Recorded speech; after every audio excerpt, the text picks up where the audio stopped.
Let's be real. Have you ever worked for a bad boss? It's something a lot of us can unfortunately relate to. But it's more than just a bad day at the office. What's the real, measurable damage of that kind of behavior, especially when it comes to a company's most important resource, creativity? We're going to dive deep into that. And to do that, we're leaning on some fantastic research from the Academy of Management Journal.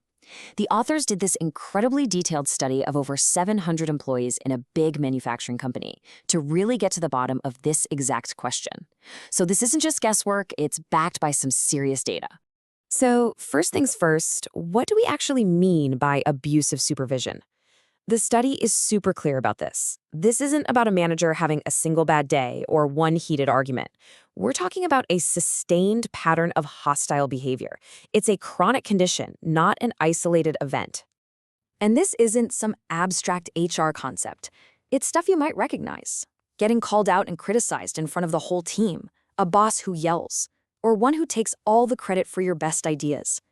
It's intimidation, it's blame shifting, all those behaviors that just fill a workplace with stress. Now, get this. The scale of this problem, it's absolutely staggering. Researchers estimate that this kind of behavior costs U.S. companies $23.8 billion every single year. That's from things like people quitting, productivity tanking, and just general dissatisfaction. That is a massive financial hit. But the cost goes way beyond dollars and cents. I mean, in today's world, a company's ability to innovate and come up with new ideas, its creativity is everything. It's how you survive. So the really big question the researchers wanted to answer was, what is all this abuse doing to that innovation engine? And this brings us to the core idea they investigated, what they call the trickle-down effect. Basically, they wanted to know if this toxic leadership style is contagious. Does it start at the top and just spread downwards through the whole organization? And the answer they found was a resounding yes. They identified this clear 3-level cascade of abuse. It's like dominoes. It starts with a department head acting abusively. A team leader underneath them sees it, learns from it, and, well, starts doing it too. And the final domino to fall? The team member, whose creativity gets absolutely crushed in the process. Okay, but here's where the story takes a fascinating turn. It's not just that abuse happens and creativity dies. The study found that the perception of that abuse, the reason an employee tells themselves it's happening, changes the entire equation. This is really the heart of the research. It all comes down to the motive employees assign to their boss's terrible behavior. People try to make sense of it, and they generally explain it to themselves in one of two very different ways. On one hand, you've got the performance promotion motive. This is when an employee thinks, okay, my boss is a jerk, but they're just pushing me to get better results. It's kind of like a twisted, horrible version of tough love. But on the other hand, you have the injury initiation motive. And that's the belief that the boss is just being cruel for the sake of being cruel, that they actually want to hurt you. So you can think of these two mindsets as volume knobs. Depending on which one an employee cranks up in their head, the toxic effects of the abuse can either be amplified, making everything way worse, or somewhat dampened.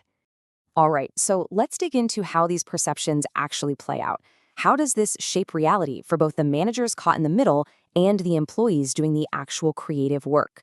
Now, this is a really wild counterintuitive finding. When a team leader believes their own boss's abuse is about promoting performance, they're actually more likely to become abusive themselves. They see it, they rationalize it as a legitimate, if harsh, management tactic, and then they pass that toxicity right down the chain. It actually strengthens the cascade. And for the team member on the receiving end, it's a different story. When they feel the abuse is personal, when they attribute it to that injury motive, the damage to their creativity is devastating. They feel worthless, their motivation just evaporates, and their ability to think creatively goes right along with it. This table sums up the whole dynamic perfectly. Just look at the contrast. When a team leader thinks the abuse is for performance, it amplifies their own abusive behavior. But when a team member feels it's a personal injury, it strengthens the damage to their creativity. It's this complex dance where perception is literally shaping the outcome. So, after all that, what's the takeaway? What can companies actually do with this information? Well, the research gives us some very clear, actionable advice for building a workplace that doesn't kill creativity.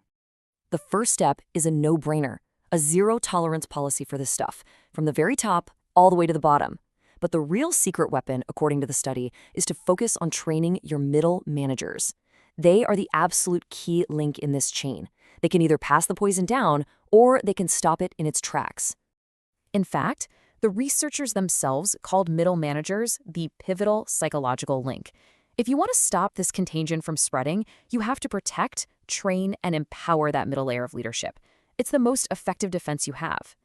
And let's be crystal clear about this, because it is the most important point.